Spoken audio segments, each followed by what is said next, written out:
Hola y bienvenidos a esta segunda edición de la segunda temporada de Diálogos Enteos. En esta ocasión me presento, mi nombre es Kenny Pacheco, me acompaña Max otra vez. Y esta vez tenemos como ponente a nuestro querido amigo Emiliano Castro, que va a tocar el tema de habitar. Conexiones entre lugar, ética y política. Evidentemente por un orden cósmico, un orden mayor al humano. Nosotros en esencia estamos en un mundo en el cual ocupamos un tiempo y un espacio. Sin embargo, las relaciones de los seres humanos o nuestra segunda naturaleza nos exige también no solo establecer o ocupar un lugar en el cosmos únicamente como nuestra individualidad, sino también nos invita a formar espacios a los cuales determinamos ciertas reglas que incluso van desde el comer hasta el vestir. Y en este ámbito es que nuestro querido amigo Emiliano Castro va a dar detalles de su conocimiento y nos va a hacer profundizar en este tema tan peculiar y quizá a veces tan poco tocado. Le doy pase a Max para que pueda ampliar un poco más. Claro, Kenny, ¿qué tal? Bueno, les presento a Emiliano Castro Sánchez, es maestro y doctorando de la Facultad de Filosofía y Letras de la Universidad Nacional Autónoma de México, la famosa UNAM. Profesor titular de las asignaturas de Metafísica 1 y 2 de la misma universidad, tiene múltiples investigaciones, publicaciones y conferencias en torno a temas y autores centrados en la antropología, así como lugares, y la filosofía japonesa también, ¿no? Tiene un canal de YouTube que es Habitar la Tierra, que también lo vamos a poner dentro del enlace. Y empezamos, Emiliano. Muchas gracias primeramente por aceptarnos este diálogo, así que empecemos con el tema del espacio y en especial los lugares, ¿no? ¿Qué podemos decir sobre los lugares, Emiliano? Vamos por ahí. Bueno, pues primero muchas gracias por invitarme. El espacio y los lugares, ¿no? Sería, digamos, esta primera cuestión, ¿no? Cuando hablamos de espacio, hablamos de una dimensión abstracta, ¿no? O sea, pensemos en dos casos del espacio como una dimensión abstracta. Uno sería la mecánica, ¿no? En la física, ¿no? El espacio y el tiempo son las dimensiones fundamentales con base en relación a las cuales se entiende la velocidad, ¿no? Sería la primera relación de la mecánica clásica, ¿no? Entonces son pensadas como dimensiones. Pensemos también otro ejemplo parecido en Kant, ¿no? Recuerdan en Kant, ¿no? En la estética trascendental, el tiempo y el espacio son las intuiciones puras que nos permiten ordenar nuestras representaciones, ¿no? Entonces, tiempo y espacio, según Kant, no serían objetos de la percepción, no serían objetos de la intuición sensible, sino que serían estructuras de la subjetividad para ordenar estas intuiciones sensibles, ¿no? Da una serie de pruebas de esto, ¿no? Pero el punto aquí es que el espacio es una forma abstracta de abstraer una dimensión de la existencia, ¿no? Abstraemos, ¿no? El espacio es lo que nos permite responder a la pregunta ¿dónde? ¿No? Pero el problema de pensar el espacio de forma abstracta es justamente que lo pensamos, nos lleva a pensar el espacio como una especie de continente, ¿no? Un continente vacío, un lugar donde pasan las cosas, pero que él mismo parece no aportar mucho, ¿no? Propongo yo, ¿no? O he propuesto, ¿no? Que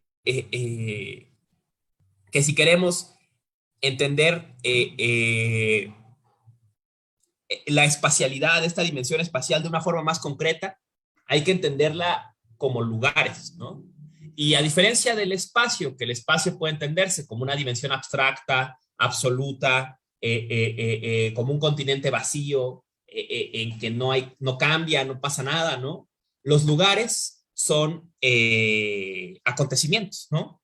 Por ejemplo, un lugar, ¿no? ¿Qué es un lugar? Un parque. Un parque es un lugar, ¿no? Una calle es un lugar, ¿no? Una plaza comercial es un lugar, ¿no? Si bien sirven como escenario a un montón de relaciones, de juegos de poder y de lazos y intrigas y demás, ¿no? Y de encuentros, ¿no? Son espacios concretos, ¿no? O sea, el parque existe en un tiempo concreto, ¿no? Y no solamente existe, sino que el mismo lugar va cambiando, ¿no? O sea, Cuando recién inauguran un parque, mucha gente va y llevan a sus hijos y a sus animales, a sus perros, van a jugar a las canchas, ¿no? Pero vemos cómo la vocación del parque va cambiando con el tiempo, ¿no? Y es un lugar diferente, ¿no? Entonces cada vez va menos la gente con sus hijos, la gente va al parque a beber cerveza, o se empieza a instalar puestos ambulantes en el parque y se empieza a juntar gente que ahora juega fútbol y no básquetbol, y va cambiando la historia del parque, ¿no? O sea, va cambiando este lugar, ¿no? Entonces, los lugares, a diferencia del espacio, que una mención abstracta, es un acontecimiento. ¿Acontecimiento de qué? Esa es justo como una de las grandes cuestiones que quiero ilustrar hoy, pero por lo pronto ahí, ¿no? La historia entre espacio y lugares es que el espacio es una dimensión abstracta de la existencia, y los lugares son acontecimientos concretos donde podemos ver la espacialidad manifestarse, digamos, ¿no? Claro, Justo claro. porque precisamente, y a propósito de lo que estás mencionando sobre Kant, el ser humano no solo ubica espacios dentro de su entorno, sino también dentro de sí mismo, ¿no? Por ejemplo, como decía, a propósito de lo que mencionabas de Kant, es Descartes el que ubica el neuma, o sea, lo traslada, mejor dicho, de lo que tradicionalmente se consideraba su hábitat en el corazón, lo traslada a la glándula pituitaria, o sea, al cerebro, ¿cierto? A la parte del encéfalo. Cosa que después Pascal, por ejemplo, va a tener que tomar y tratar de resolver, atribuyéndole pues a estas cuestiones intuitivas que mencionabas de Kant a la percepción del corazón. O sea, si bien tenemos todo un bagaje de la razón que tenemos, la cual tenemos el gusto de desarrollar, de emplear para resolver ciertos problemas, es el corazón de donde parte estas cuestiones intuitivas, precognitivas, bajo las cuales finalmente la razón se construye, ¿no? Es con Descartes, pues, donde empieza esta diferenciación, este combate simbólico entre la razón, o mejor dicho, el corazón y el cerebro, ¿no? Y es bien interesante en todo caso esto que mencionas de los valores de los lugares y cómo van cambiando en torno al tiempo, ¿no? Evidentemente, Descartes es un antes y un después dentro de muchas de las formas del pensamiento humano. Este comentario que haces es interesante, ¿no? O sea, me lleva a pensar dos cosas, ¿no? Por ejemplo, en el caso de Kant pasa algo muy peculiar, ¿no? Si recuerdan, igual Kant no abunda mucho sobre esa cuestión, al menos en la crítica, pero el tiempo es el sentido interno, ¿no? Y el espacio es el sentido externo, ¿no? Y Kant explica esta decisión diciendo, lo que pasa es que el espacio ordena a los entes o a los objetos, digamos, que están afuera, ¿no? Mientras que el tiempo ordena principalmente los estados mentales. En otros términos, para Kant, la subjetividad no tiene un lugar en el espacio, pero sí en el tiempo, ¿no? Mis representaciones se suceden en el tiempo, mis estados mentales suceden en el tiempo, pero no puedo decir en dónde estoy, en dónde está la subjetividad, digamos, ¿no? No tiene un lugar. Pero aquí hay algo curioso, ¿no? O sea, esto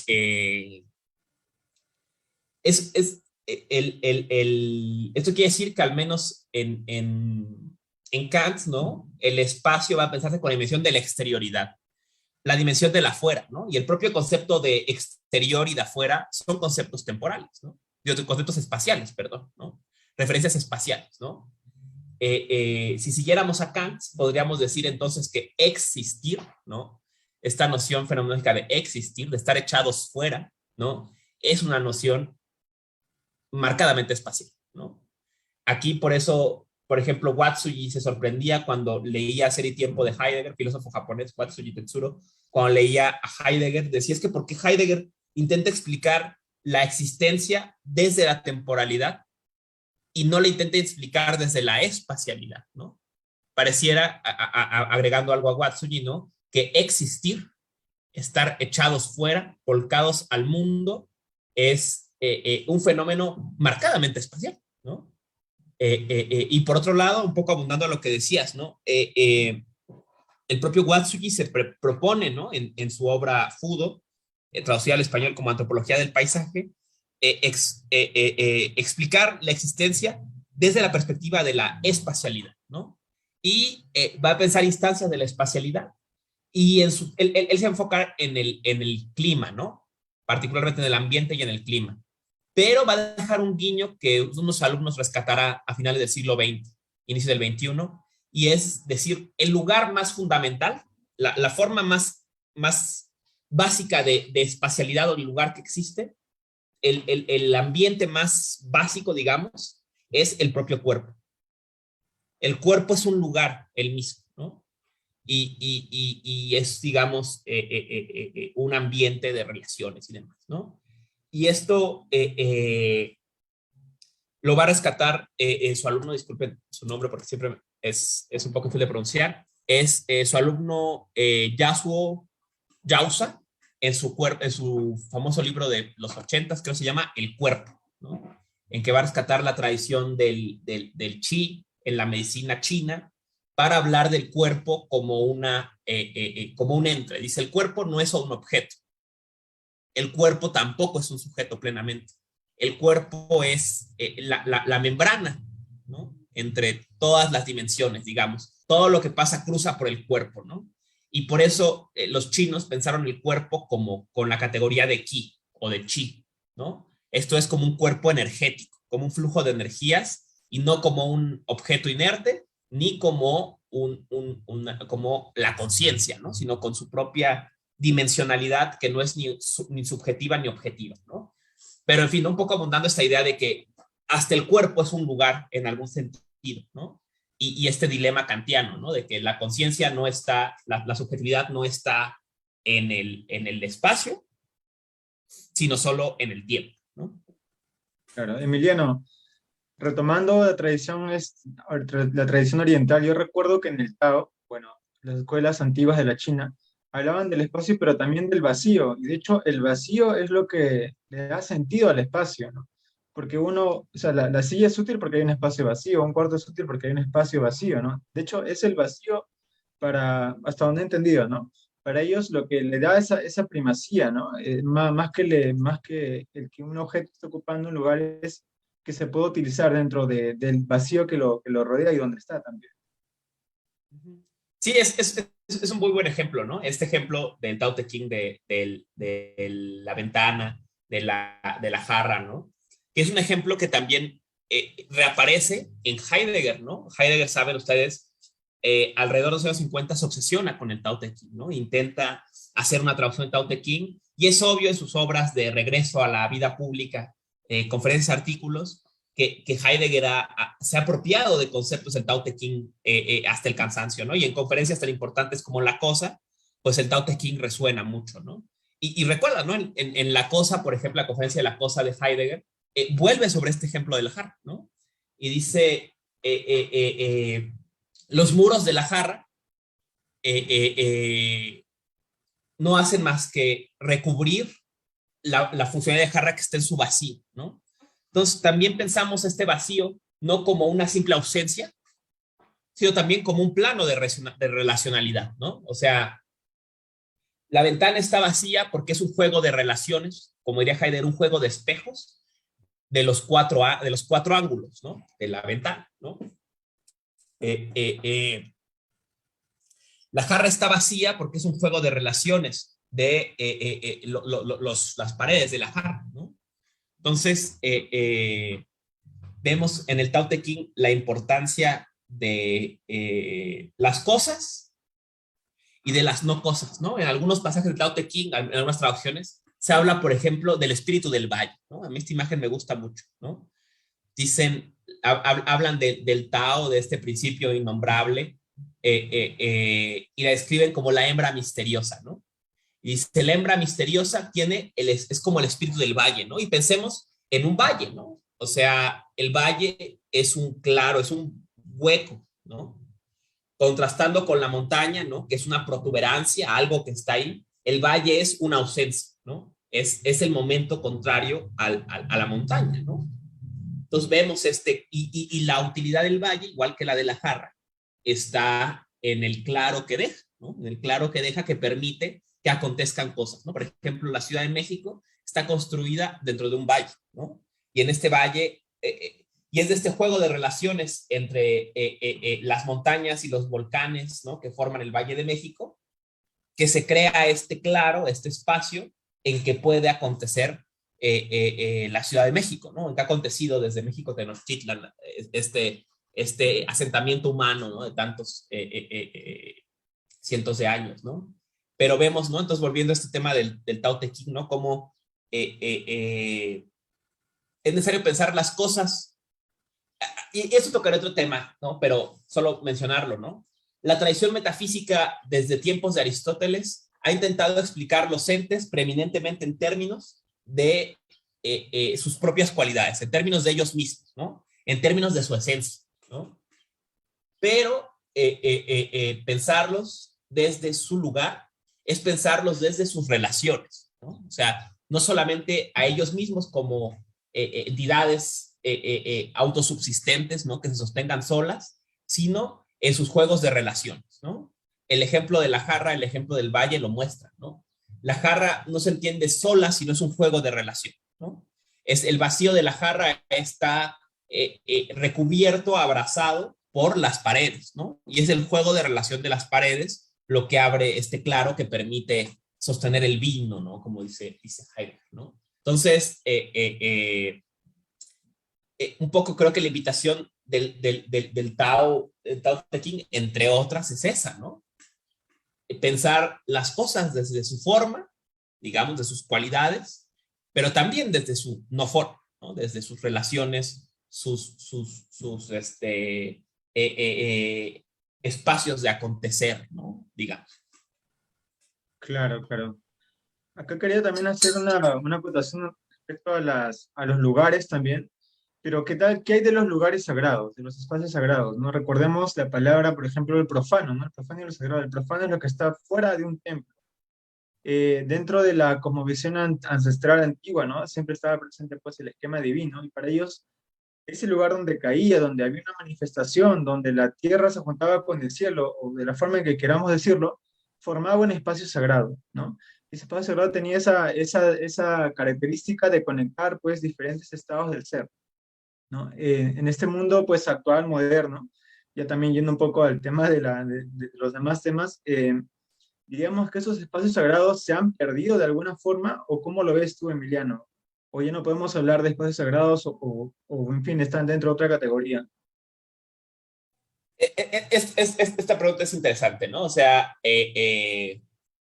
quizás la propia naturaleza de los lugares, y de un lugar es clara, ¿no? Es en los lugares sagrados, ¿no?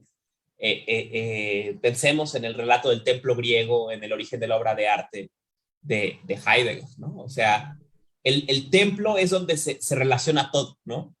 En el templo está el peñasco, ¿no? Está la montaña, está la naturaleza, está la obra, está la amplitud del cielo, digamos, ¿no?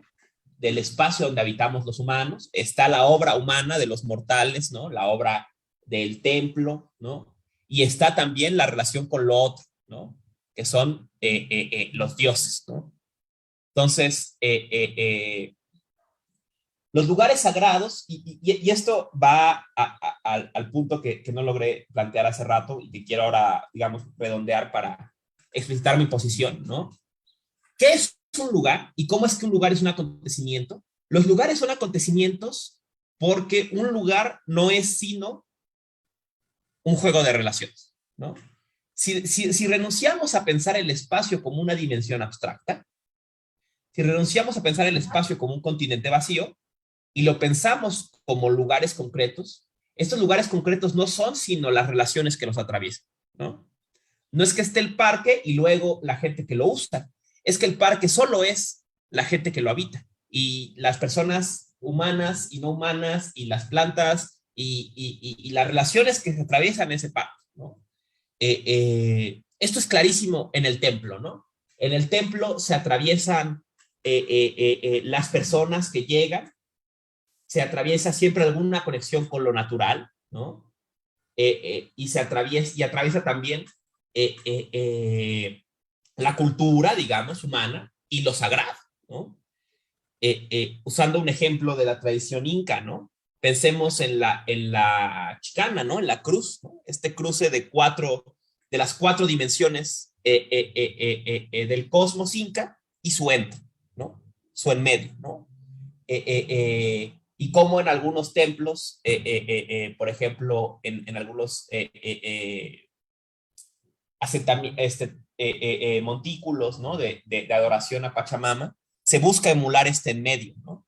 Y sentarte en este cruce de todo, ¿no?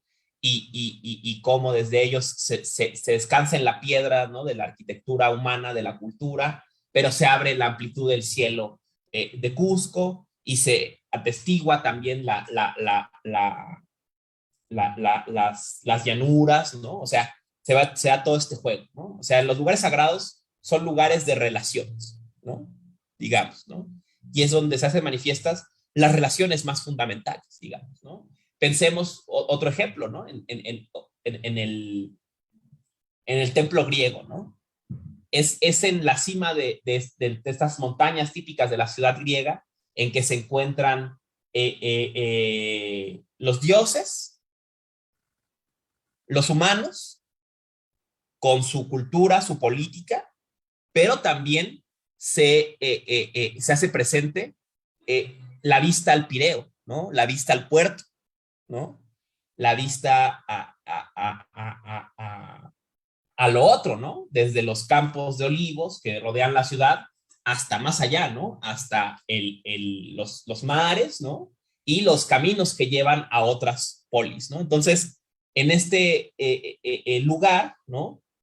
Se cruzan todas esas relaciones, ¿no? Y en los lugares sagrados esto es muy claro. Un poquito de lo que estás mencionando, Emiliano, me da la impresión de que pareciera que esta forma de ver las cosas o los espacios, a partir de sus relaciones y no tanto por su sustancia, fue una forma más espontánea de interaccionar con el mundo que nos rodea. O sea, fue una forma más primaria. Esta cuestión más esencialista es un esfuerzo, evidentemente, filosófico que está desarrollando Aristóteles, ¿no? Pareciera que fuera como algo un poco más superpuesto, ir un más allá. Porque de alguna manera, a propósito también de lo que mencionabas del espíritu del valle, los seres humanos encontramos en nuestro entorno, más que cosas, las relaciones que podemos tener con ellas, ¿no? Por eso, inevitablemente, creo que en toda religión hay una asociación del lago, que también lo mencionaste, el valle, el lago también con lo femenino, ¿no? Como la posibilidad de ser, ¿no? Como una promesa, una proyección. Entonces, todas estas estructuras y simbologías empiezan a enarbolarse en función de esta manera de ver las cosas, a partir de sus relaciones. Y pareciera que este fuera más el fundamento de los conceptos religiosos, espirituales. Entonces, en un momento, evidentemente, como sabemos de nuestra historia, empezamos a ver las cosas de una forma un poco más fría. Como lo mencionó Max, empezamos a desacralizar o a profanar, en todo caso, los espacios que teníamos a nuestro alrededor. ¿Tú crees que esta forma de ver o esta manera de atender ahora las relaciones que, como ahora lo estamos comentando, de nuestro entorno, sea una voluntad de retornar a una forma primaria, o es acaso que de repente estoy extrapolando el mito, ¿no? De la edad de oro con estas palabras, ¿no? De un momento en el cual se establece una relación de armonía absoluta que ahora hemos perdido, ¿no? Como una caída, como la pérdida del paraíso. Sí, veo a lo que vas, ¿no? O sea, pensemos, ¿no? La época actual, ¿no? Quizás quien le explicó más claramente fue Horkheimer, ¿no? En la crítica a la razón instrumental, ¿no?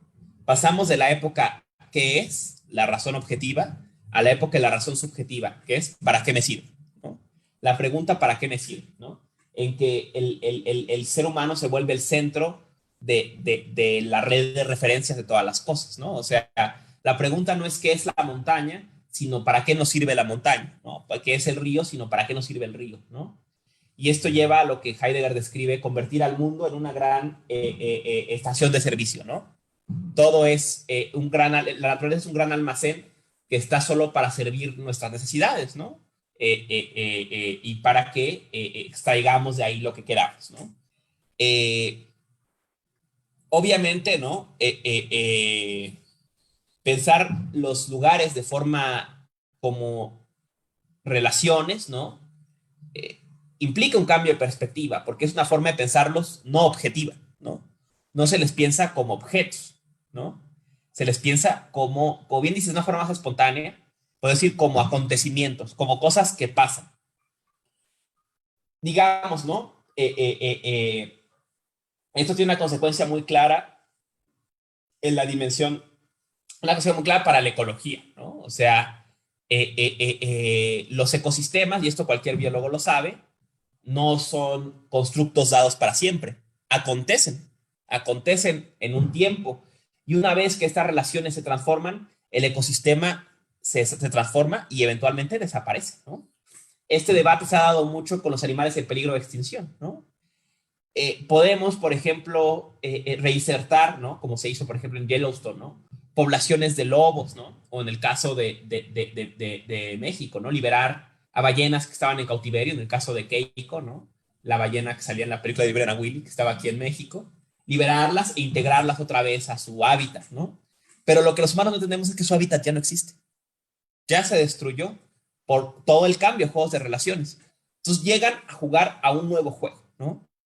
Y lo importante es pensar que los seres humanos somos solo un actor de este juego, ¿no? Que estamos habitando este mundo y que también estamos jugando nuestra vida en estas relaciones, ¿no? O sea, implica esto un regreso a una época de oro, ¿no? Esta es una pregunta muy interesante a cualquier persona como yo que se forma en una tradición heideggeriana, ¿no? Porque obviamente Heidegger hay algo de romántico, ¿no? Un cierto querer volver al origen, ¿no? Heidegger tiene esta obsesión de volver al origen, ¿no? Pero él mismo reconoce que es imposible volver al origen, ¿no? O sea, decía Luis Villoro, un filósofo mexicano, ¿no? El camino de regreso, el camino para atrás es imposible. Para atrás no podemos ir, ¿no?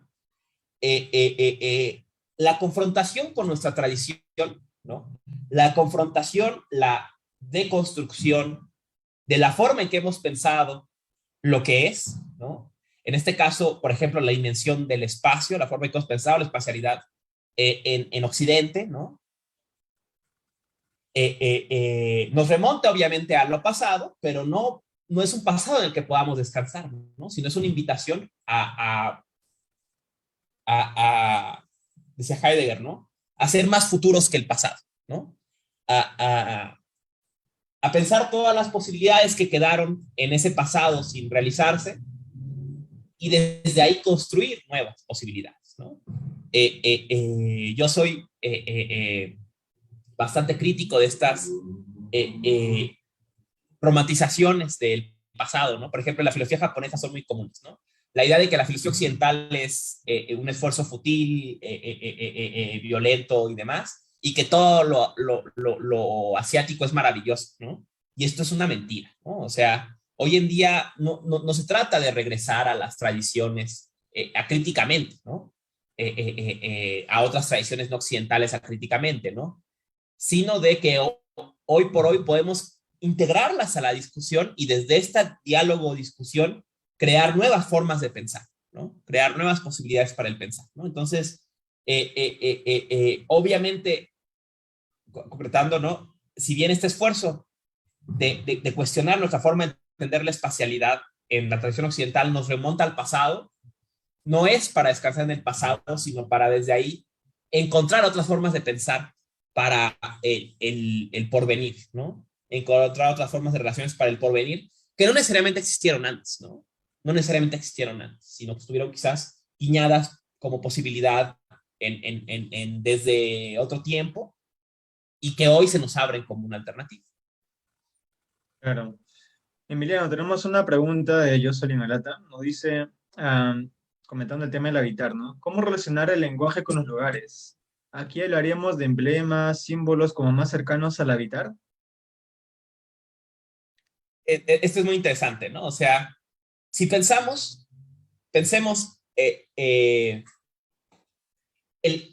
si el tiempo, decía Kant, ¿no? Es la dimensión o la intuición pura que nos da la idea de sucesión.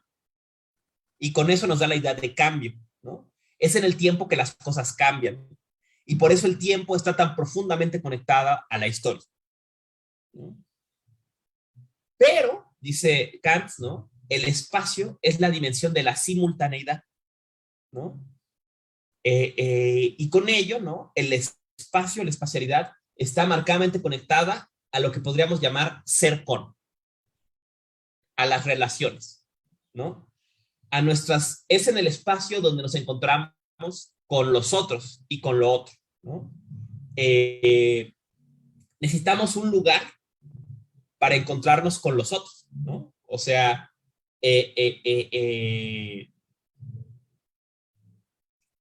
son los lugares los que nos ponen en relación, ¿no? Pensemos, las personas con las que vivimos entre afinidades e intrigas cotidianamente, son las personas con las que convivimos, ¿no? La gente de nuestro edificio, de nuestro trabajo, de nuestra colonia, las otras personas se juntan en el parque en que nos juntamos o en el mercado, ¿no? Es en esos lugares nos encontramos, ¿no? Y yo ilustraba esto con una idea que he estado ahí en la palabra misma, ¿no? Decía que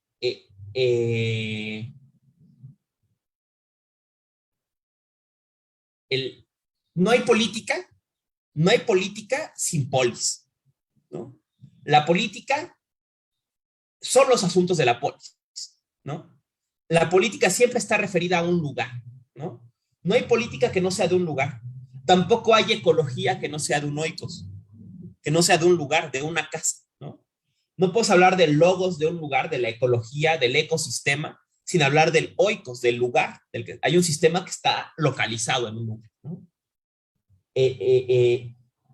Y entonces, ¿no? El lenguaje, ¿no? El lenguaje es nuestra posibilidad de ser con de los humanos, ¿no? Decía esta famosa frase de Gadamer, que le encanta tanto a mi querida profesora Teresa Oñate y que yo siempre la recuerdo porque es muy ilustrativa. Gadamer decía, el ave en el cielo, el pez en el agua, los seres humanos en el lenguaje. Es poéticamente habita el hombre, decía Heidegger, tomando el verso de Helder, ¿no? Es en el lenguaje donde habitamos los seres humanos. Es nuestro hábitat, es el lenguaje. Y el lenguaje no entendido solo como palabras, no entendido solo como letras, sino como construcción de sentido. Los humanos habitamos en el lenguaje. El lenguaje estaba cuando llegamos. Cuando yo llegué ya se hablaba español así, y yo aprendí. Y en el español aprendí el modo de ser de mi comunidad, ¿no? Y sus localismos y sus estilos. Y era mi lengua madre, ¿no? Es la lengua madre, la lengua que me hablaba mi mamá, ¿no? Y es en la lengua en la que yo pienso y en la que me relaciono, ¿no? Uno puede aprender otro idioma, ¿no? Pero siempre el idioma de tu intimidad, ¿no? El idioma es esa lengua madre, ¿no? En la que tú naces, ¿no? Entonces, creo, conexión entre habitar y lenguaje, que los seres humanos habitamos en el lenguaje, ¿no? Pero el problema es que cuando habitamos, y esa es la dimensión ecológica de esta cuestión, habitamos con personas, por supuesto, ¿no? Con personas con las que nos entendemos y con las que no nos entendemos, ¿no? Pero habitamos también con otros seres no humanos, ¿no? Que tienen su propio lenguaje, se comunican o entran a nuestro lenguaje, se comunican con nosotros a su modo, ¿no? En la casa, ¿no? Habitamos con otras personas, pero también habitamos con nuestras plantas, por ejemplo, ¿no? Habitamos con otros animales, ¿no? Que tal vez no participan plenamente en nuestro lenguaje, pero también tienen un lenguaje con nosotros, ¿no? Y se comunican, y se pueden comunicar, ¿no? Redondeando la cuestión, porque tienen algo común. Por ejemplo, ¿no? Ejemplo de Watsuji, hace calor. Cuando hace calor, esta referencia al calor nos localiza, nos pone en nuestro lugar, ¿no? Y por eso siempre cuando empezamos una plática informal con quien sea, ¿no? Hoy estaba haciendo calor, ¿no? Ay, sí estaba haciendo bien calor, también fue el calor, ¿no? Oye, estaba haciendo frío, no, sí está bien fue el frío, estaba lloviendo bien fuerte, ay, sí estaba lloviendo, ¿no? Porque sabemos que sea con un taxista, sea con una persona en el mercado, sea con un familiar, un vecino con quien no tenemos mucho en común, tenemos algo en común, ¿no? Y es eso, nos localiza, ¿no? Pero no solamente nos localiza con los otros humanos. Cuando hace calor, nuestras plantas se desguanzan, ¿no? Les falta el agua O por ejemplo, ¿no? Cuando hace calor, mi perro se acuesta en el piso, ¿no? Yo digo, pues tienes calor, ¿no? Nos pone en un terreno común, ¿no? Podemos comunicarnos a través lingüística y no lingüísticamente porque tenemos algo común.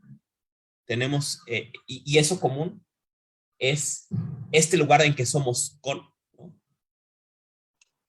Claro. Emiliano, el tema también del habitar va junto con el de la ética y de la política, ¿no? A este respecto, yo voy a la palabra griega ethos con eta, ¿no? Que significa eso precisamente habitar, ¿no? Pero también hace referencia al hábito, ¿no? De ahí también hay una, en griego al menos, ¿no? Sabes que hay ethos con epsilon y con eta, ¿no? Es un juego que hay entre la costumbre, el hábito, lo que se habita, ¿no? ¿Cómo pensamos ahora desde el espacio, pues, la política y la ética, ya, para ir avanzando con el diálogo? Muy pertinente, ¿no? O sea, tú lo has dicho claramente, ¿no? La ética es la cuestión del habitar, ¿no? ¿Cómo estamos en el mundo, ¿no? Habitar, y aquí Heidegger interpreta habitar, la etimología de habitar, como conectada a poseer, ¿no? Yo pienso, ¿no? Quizás haciéndole un poco de juego ahí a Heidegger, ¿no?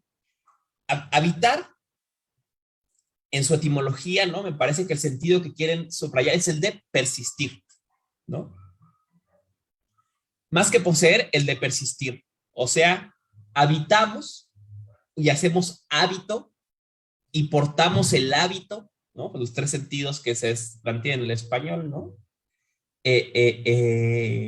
Cuando lo hacemos hoy y lo hacemos mañana y lo hacemos pasado mañana. Habitar es persistir, ¿no?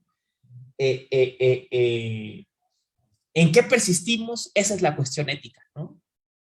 Y la conexión con la política, bueno, ya lo dije, ¿no? Y es mi punto de vista, ¿no?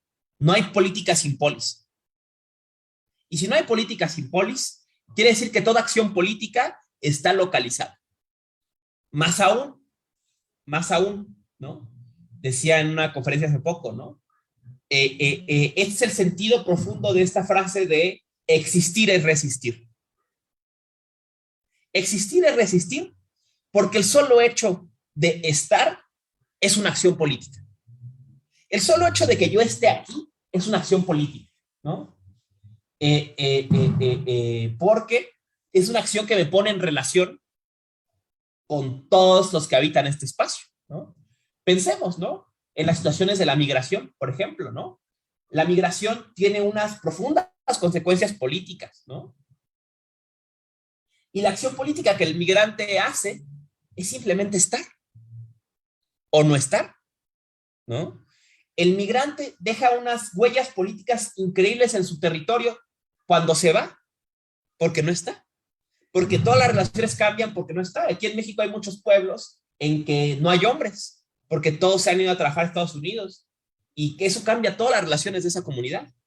Y al revés, ¿no? El migrante, pensemos en el caso, por ejemplo, de las migraciones de Medio Oriente a Europa, o las migraciones, por ejemplo, de Centroamérica hacia México y hacia Estados Unidos, y ahora es a México, que se ha convertido en el muro de Trump, ¿no? La política migratoria terrible de México, ¿no? Las personas llegan y solo estando cambian todo. Solo estando cambian todas las relaciones, ¿no? Resignifican los lugares solo estando, solo habitándolos, porque están hoy y están mañana y están pasado mañana, ¿no? Entonces, habitar a la vez que no hay política, que no sea política.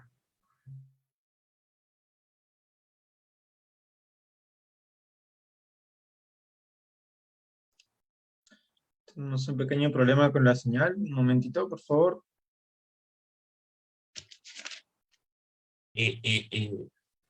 Cuestionando la cuestión. Sí, Emiliano, por favor, ya te tenemos de vuelta. Perdón. Repito, solo decía esto, ¿no? Insistía, ¿no? Existir es resistir, porque solo estando, solo habitando, transformamos las relaciones del lugar al que llegamos, ¿no?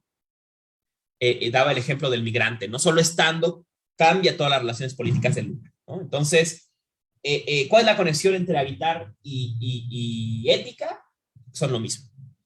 ¿Cuál es la relación entre habitar y política? Que aquí hacía un juego, ¿no? En un trabajo que está por publicarse, ¿no? Heidegger decía poéticamente habita el hombre, ¿no? Yo le cambiaba y decía, no, políticamente habita el hombre. O sea, los seres humanos habitamos políticamente, porque política es el nombre de la forma en que los seres humanos somos con, ¿no? Entramos en relaciones en un lugar con otros y con lo otro, ¿no? Y por eso es política nuestra relación con los otros, pero también es política nuestra relación con el agua, es política nuestra relación con las montañas, nuestra relación con los glaciares es política, ¿no? Porque políticamente habita el ser humano, ¿no? El ser humano habita políticamente, ¿no? Su propia acción de habitar, dicho en otros términos, es una acción política, ¿no? Y por eso, terminando, existiendo, resistimos. Estando ahí, en el lugar, ya es estar es ya una acción política. Quizás la más importante, la más clara, la más contundente. Pero esto, perdón, esto que está mencionando ahora es producto de una situación globalizada del ser humano, o sea, de una comprensión globalizada del mundo. Porque, por ejemplo, si regresamos otra vez al origen, como mencionaste, política y polis están entrelazadas, ¿correcto?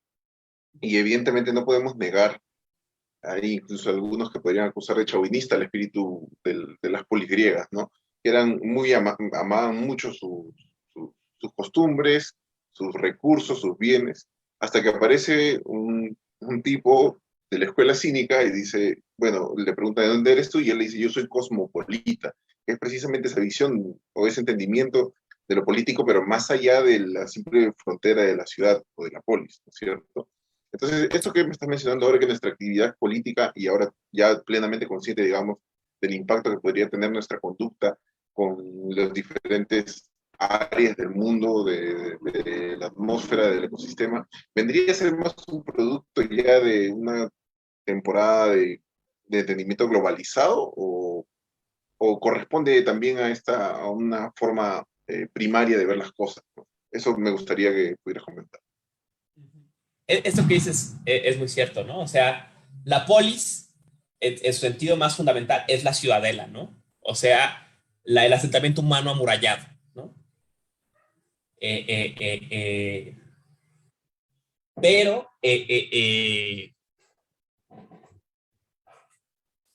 las murallas, sabemos, ¿no? Las murallas griegas no eran impenetrables, ¿no? Eran juegos relacionales, ¿no?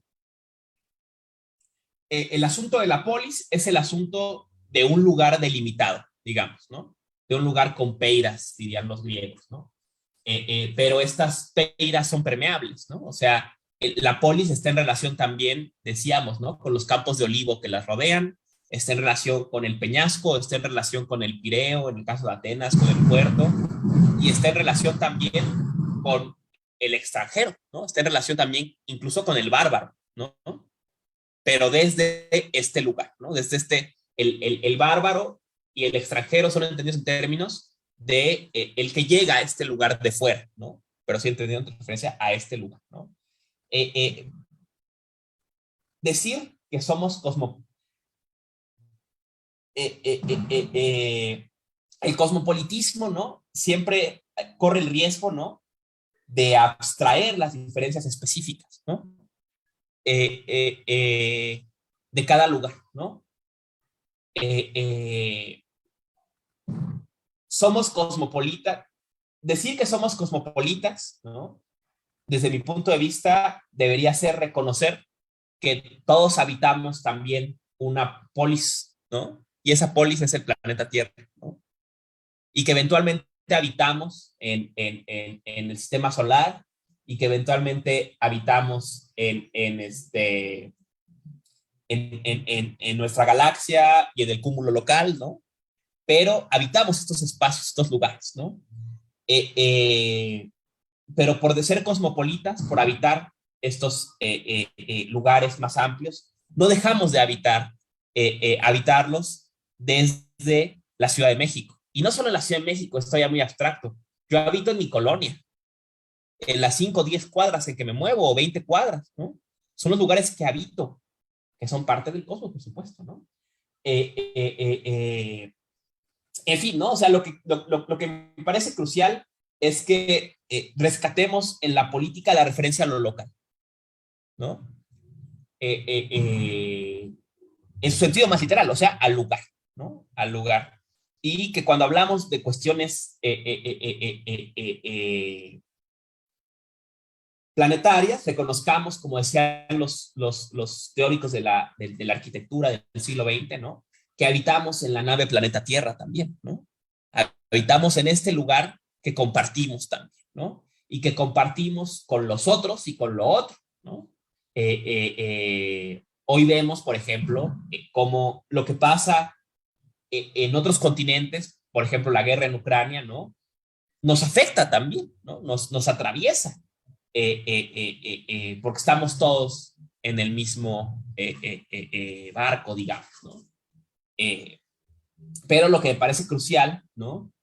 Es rescatar para la política la dimensión de lo local, ¿no? Porque cuando hablamos de esta política cosmopolita, corremos el riesgo siempre de pensarla desde una perspectiva abstracta, ¿no? Somos cosmopolitas, sí, pero somos cosmopolitas localizados, ¿no?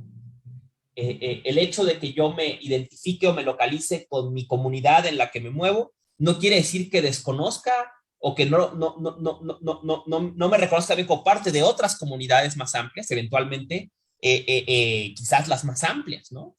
La de la humanidad y pensando en dimensiones religiosas, pues la de todo lo que es, ¿no? Pero sin perder claros, el riesgo es perder en la abstracción esta preferencia a lo local, ¿no? Que es donde acontece nuestra vida finalmente.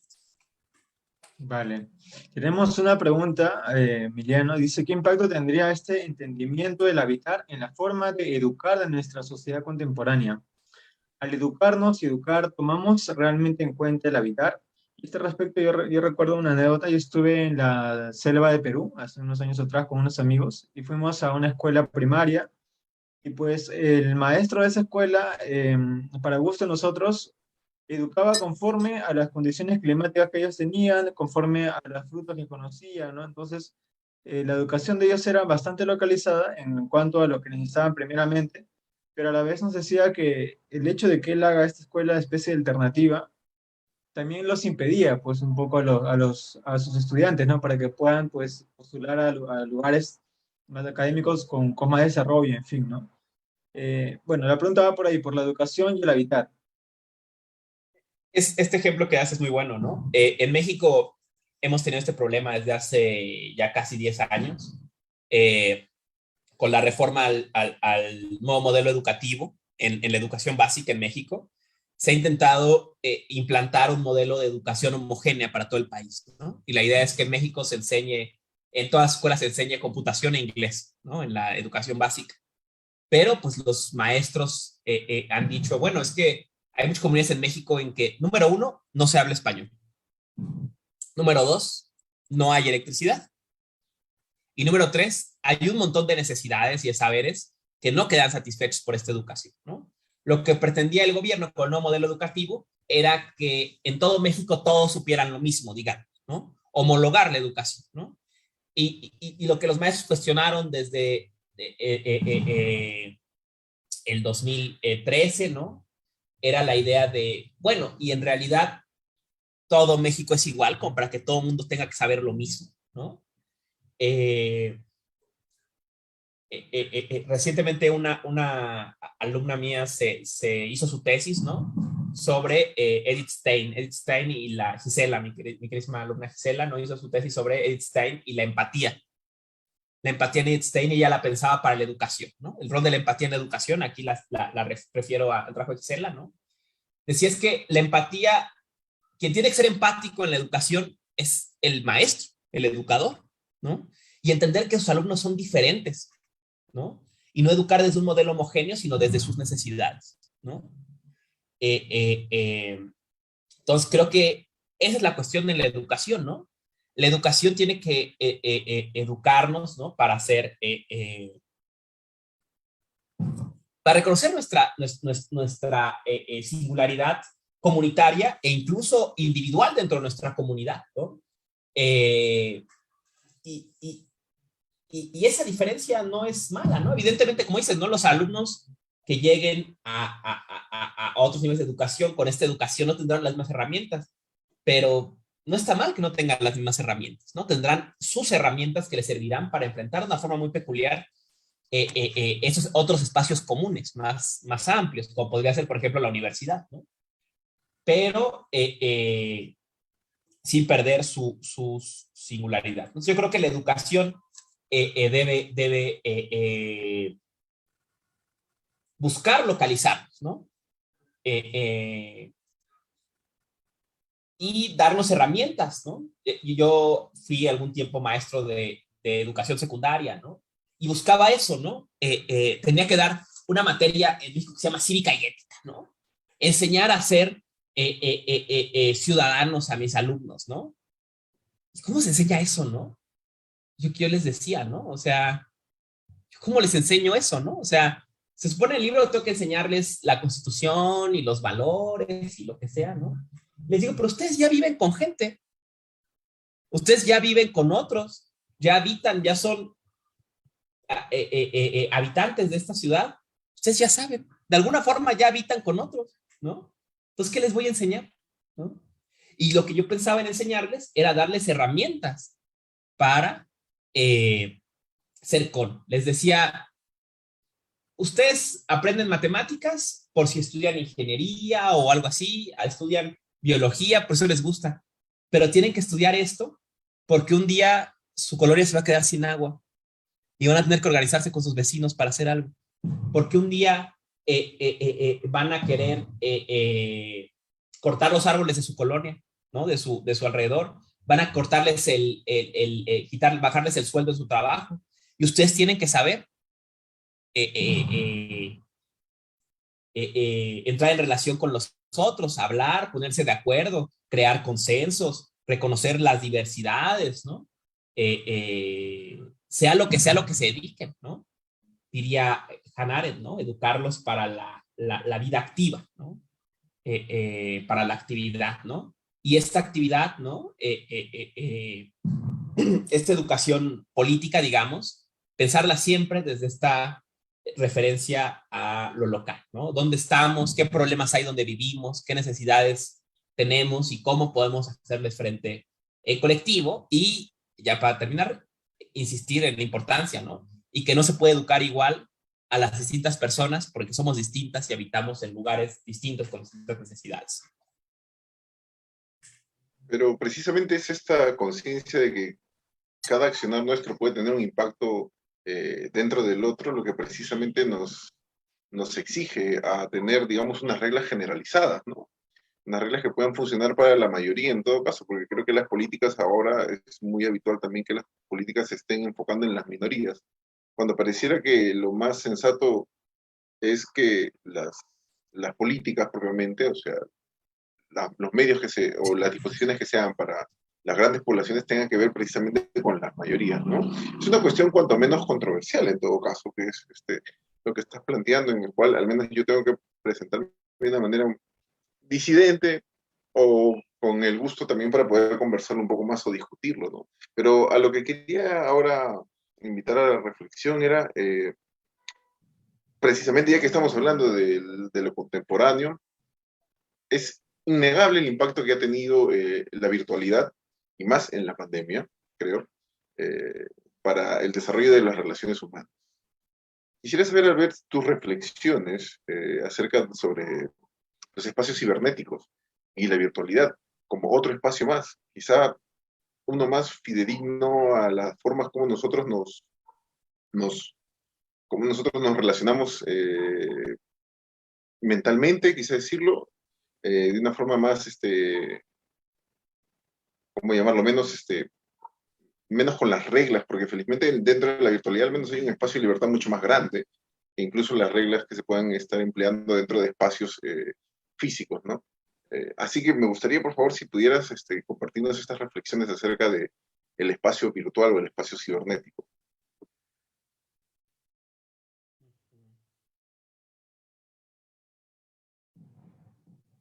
Sí, veo un poco. Me quedé pensando en lo que decías al principio, ¿no? Igual creo que estaría para discutir mucho, ¿no?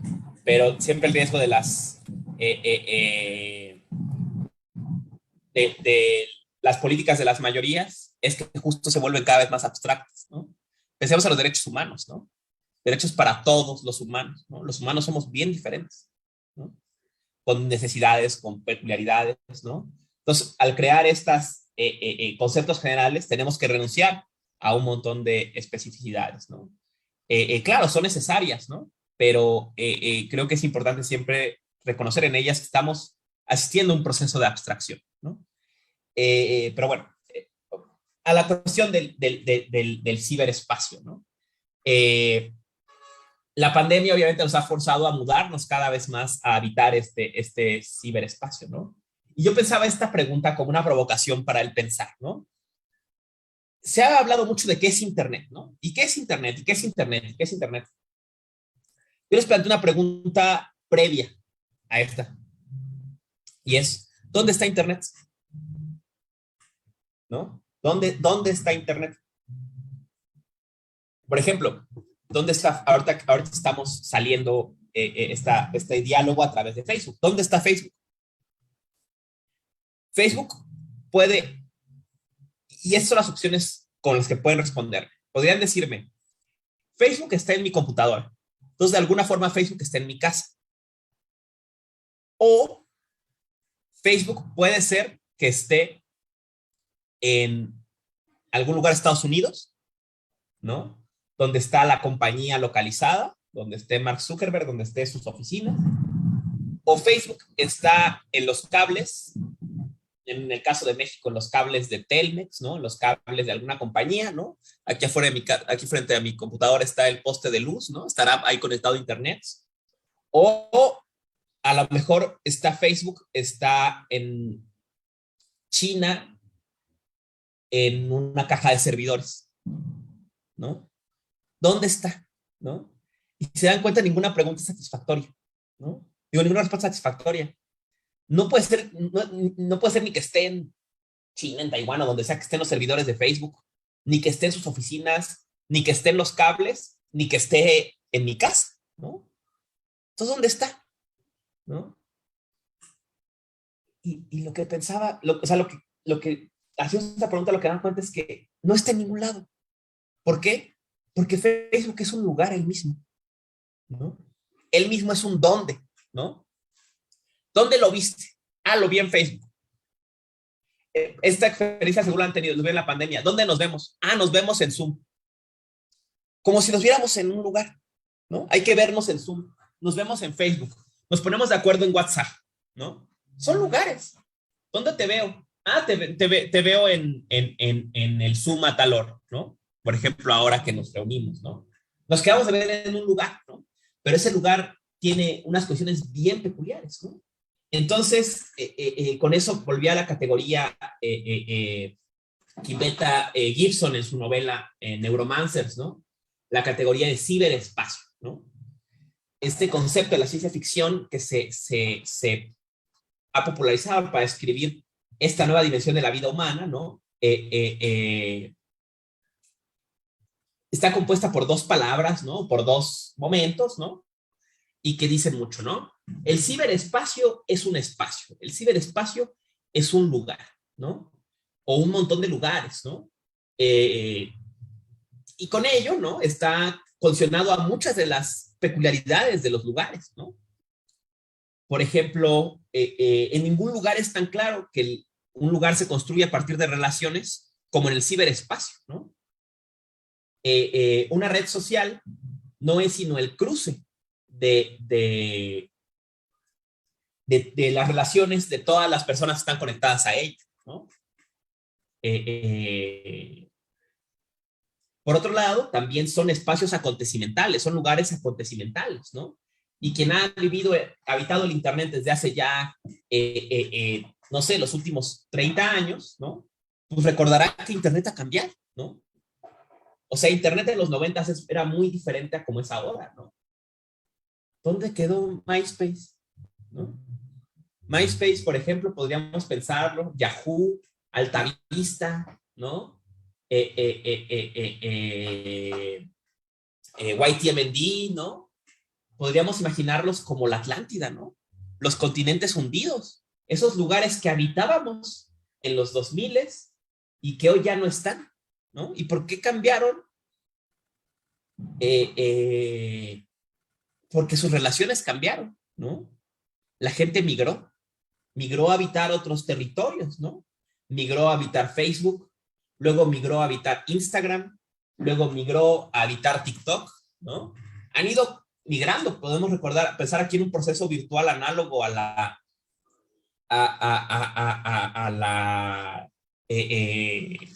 ocupación del oeste, ¿no? Va la gente en sus carretas buscando tierras más fértiles en otros lugares del ciberespacio. Además, ¿no? Si el ciberespacio es un espacio, quiere decir que es un espacio de juegos de poder, ¿no? Que en Internet, ¿no?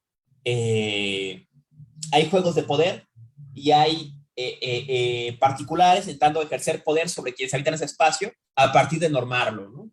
Por ejemplo, esto se discutió mucho durante la campaña de Trump, ¿no? O sea, ¿qué capacidad tiene Facebook de orientar, por ejemplo, el discurso político, ¿no?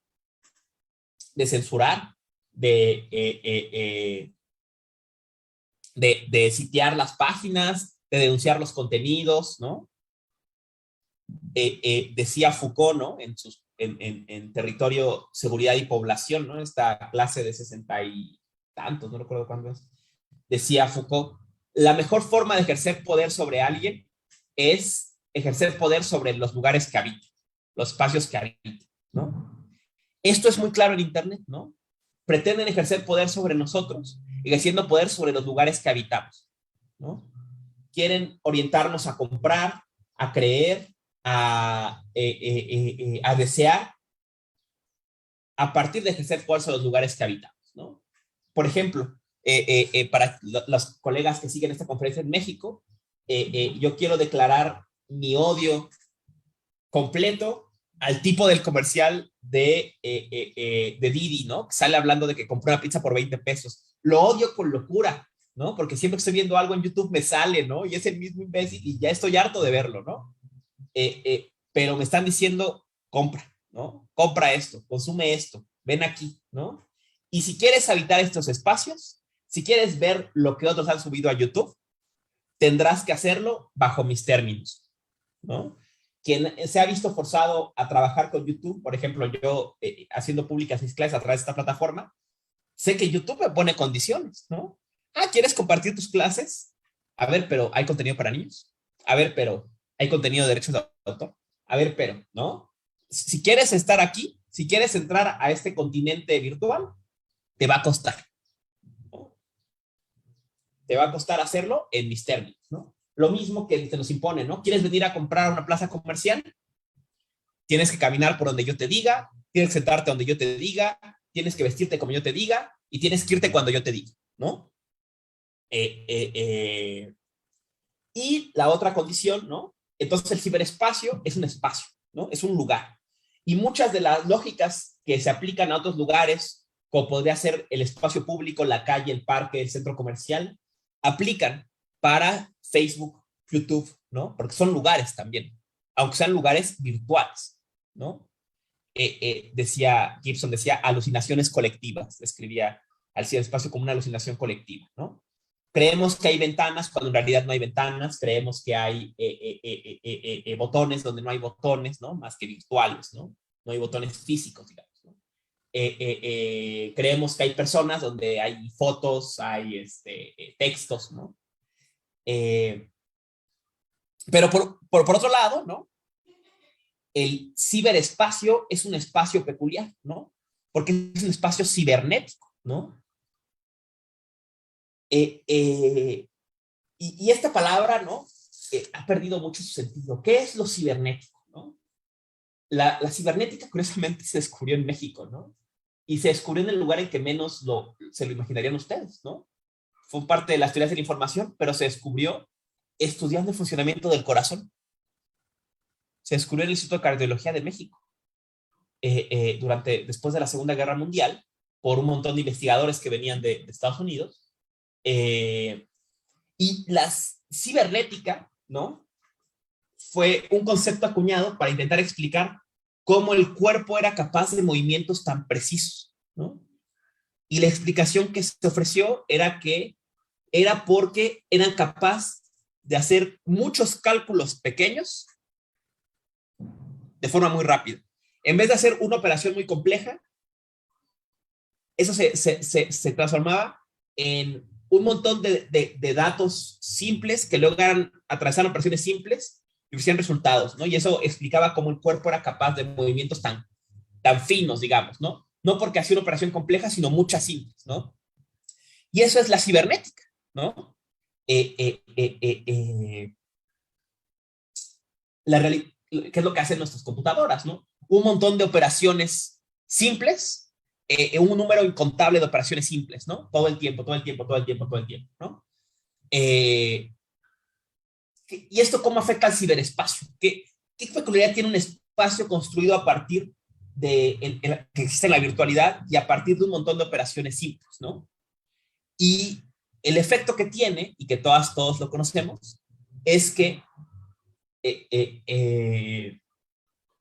todo en el ciberespacio es pensado en términos de datos. Todo deviene dato cuando entra al ciberespacio, ¿no?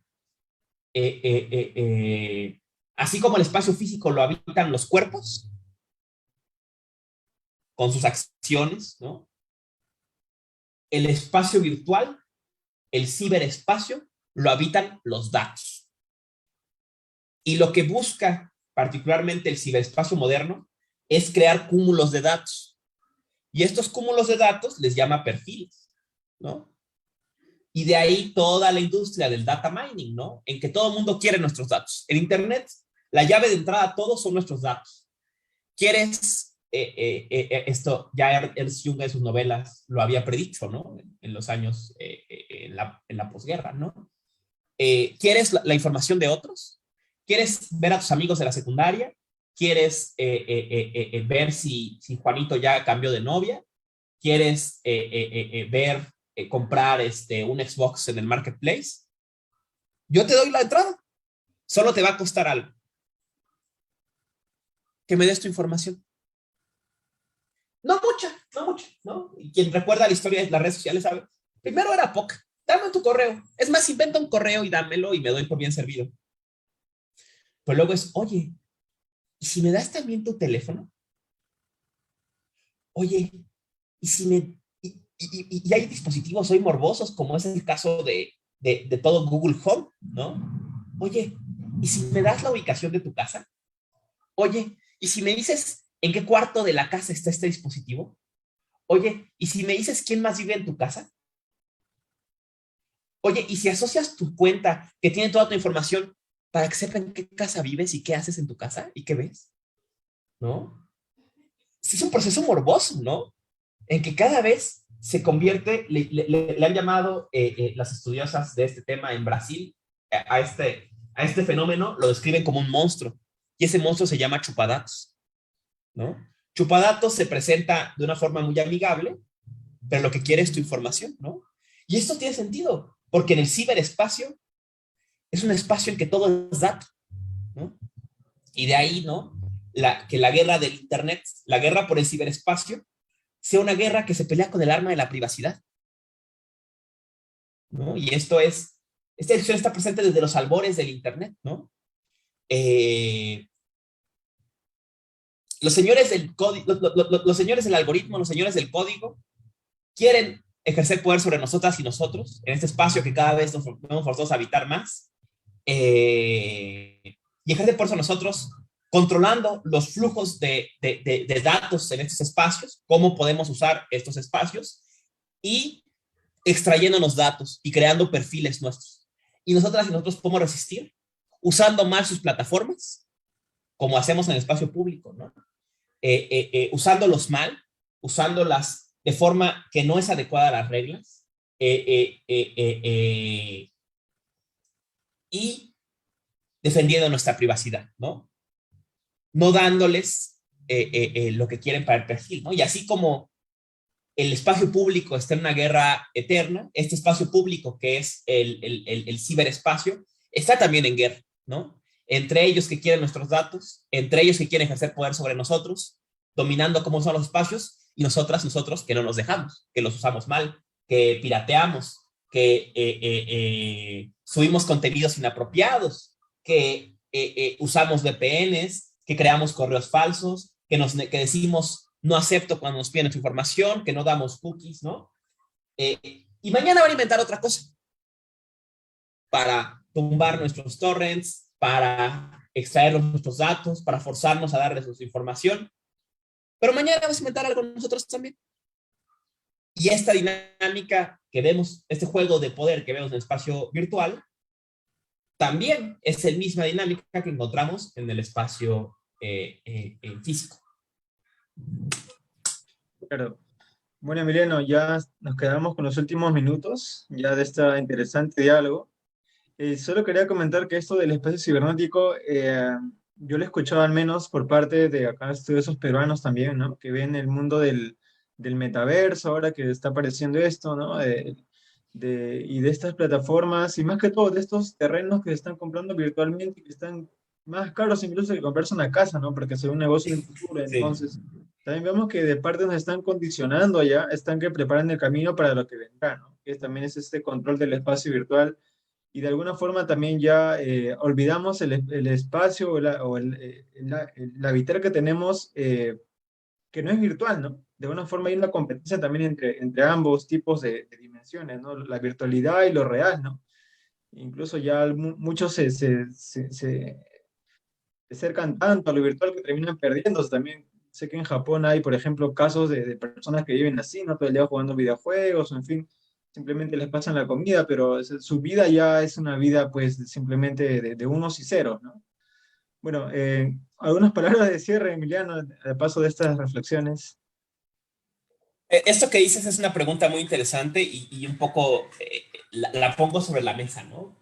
Estamos ahora, ¿a dónde va el desarrollo y la ampliación del ciberespacio? ¿Qué va a pasar? ¿No? Muchas novelas de ciencia ficción, quizás no sé, por ejemplo, en Matrix, en Wall-E, ¿no? Había este imaginario, ¿no? Y esto era parte de ciencia ficción que se escribía mucho en Internet en los años 2000, 90, 2000, ¿no? La idea de que a donde íbamos era a una completa fuga del espacio físico para evitar una simulación virtual completa, ¿no?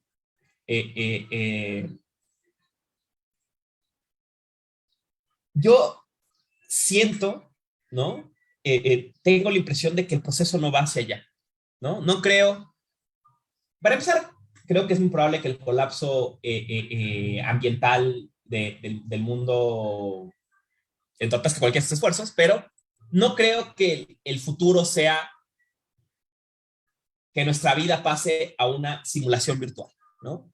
Lo que yo he visto, más bien, y el ejemplo es este, nuestro acceso número uno, nuestra puerta número uno a Internet, el teléfono celular. Y es que lo que está pasando, ¿no? Es que las fronteras entre el espacio físico y el virtual se están desdibujando, ¿no? Las reglas del espacio, el espacio virtual cada vez se parece más al físico y el espacio físico cada vez se parece más al virtual, ¿no? Ya es frecuente que esos requerimientos de información que antes tenías solamente para entrar al ciberespacio, hoy te los pidan para entrar al espacio físico, ¿no? Cuando uno saca una visa a Estados Unidos, tienes que dar permiso que revisen tus redes sociales, ¿no? Compras en el súper y te piden tu correo y te piden, ¿no? O sea, hay lugares que compras y te piden tus datos como condición para comprar, ¿no? O sea,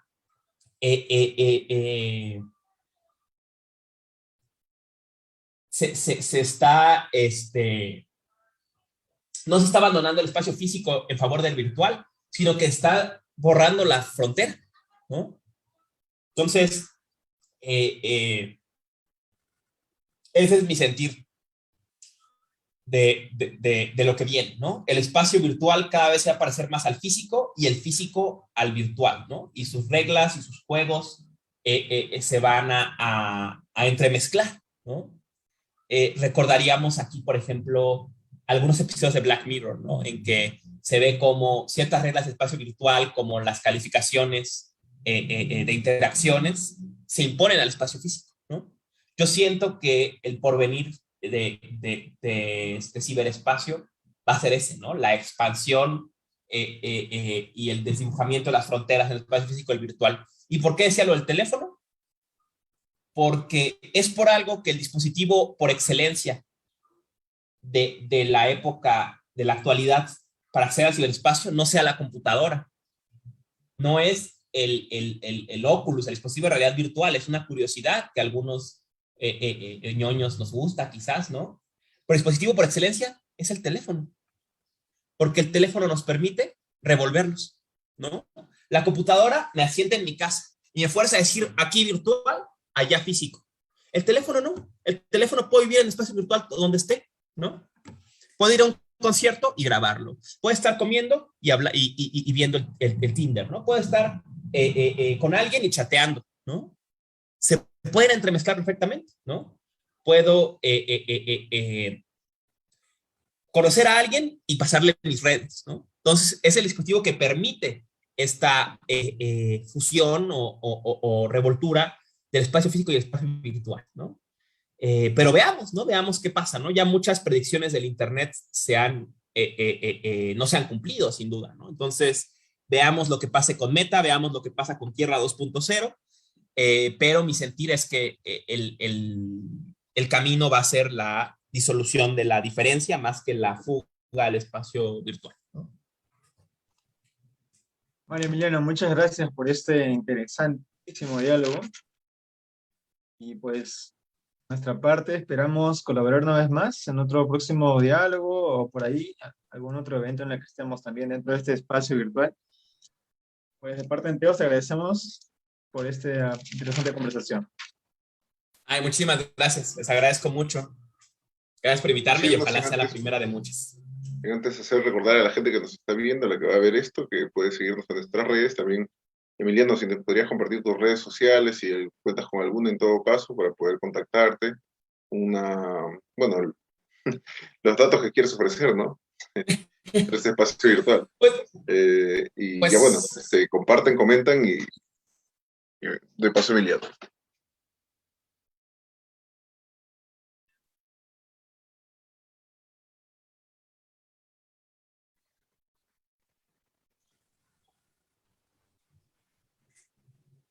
Bueno, Estamos tocando un tema espinoso y al parecer ahorita regresa Emiliano. Bueno, en todo caso los invitamos a seguir Habitar la Tierra, que es el canal de YouTube por el cual hemos conocido a Emiliano. Y pues ya con nosotros será hasta una nueva oportunidad. Estamos viendo y hasta luego.